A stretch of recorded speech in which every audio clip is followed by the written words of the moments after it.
Hello, you're listening to Truth in Motion, Episode 7, and today we're talking about trust. Not trust in other people, not trust in outcomes, trust in yourself. Because once you start noticing patterns, shifting attention, making different choices, something else comes up, and that something else is doubt. Was that the right move? Should I have said that differently? Am I doing this right? And so on. And that is normal, because for a long time, most of us learn to look outside of ourselves for answers. Advice, opinions, validation, confirmation. And there's nothing wrong with learning from others. But at some point, you begin to feel something else, a quieter knowing, something that doesn't need 10 opinions. It's something that says, this feels right, or this doesn't feel right. And that is where trust begins. It's not certainty. It's a relationship with yourself. And it's not built in big moments. It's built in the small ones. Like you say you'll do something and you follow through. Or you notice a feeling and you don't ignore it. You stay with it. Or when you feel tired and you actually rest instead of pushing past it. Or when you feel excited and you allow yourself to move towards that excitement. Little by little, your system starts to recognize, I can't rely on me. And that changes everything. Because when trust is low, everything feels louder. Every decision feels heavier. The opinions matter more than they should, and every step feels uncertain. But when there's trust, and when that trust builds, something within you softens. You don't need to overthink every move or explain yourself as much, or you don't need constant reassurance. Now, this doesn't mean you always get it right, and honestly, you won't. But that's not the point.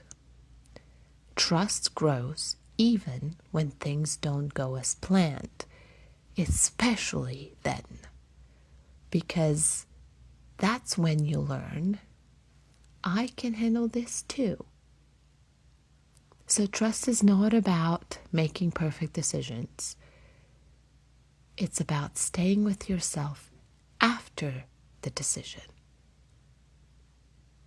We think trust comes from succeeding, but it actually comes from staying present when things are unclear, messy, or still unfolding.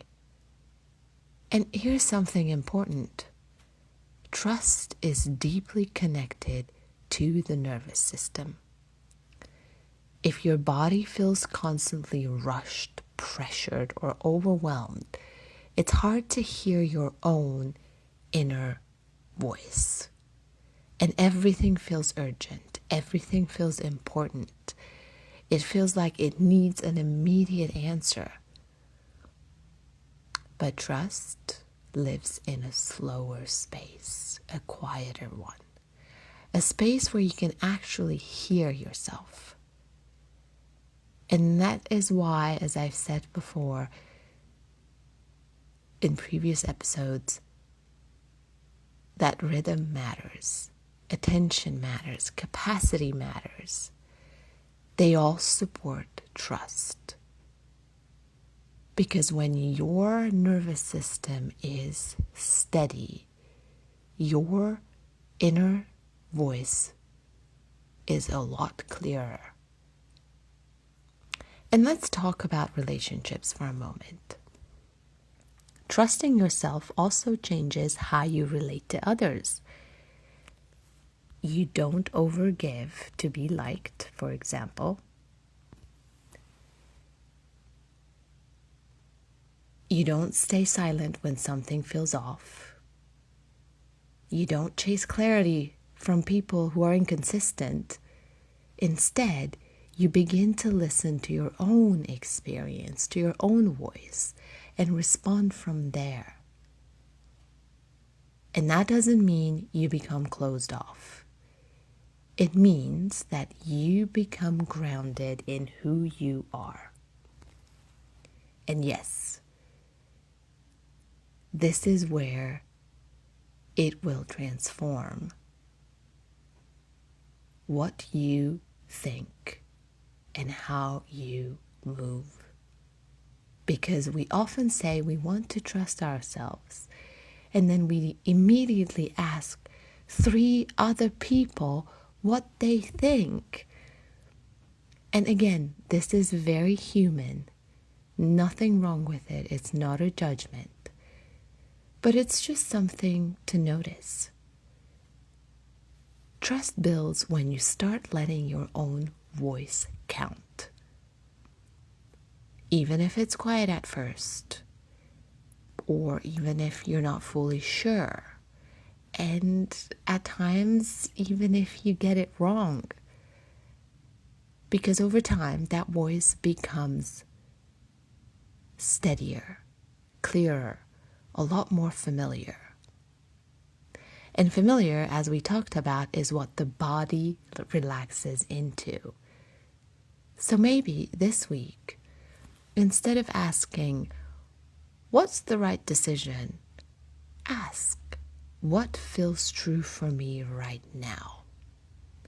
And can I trust that just enough to take one step?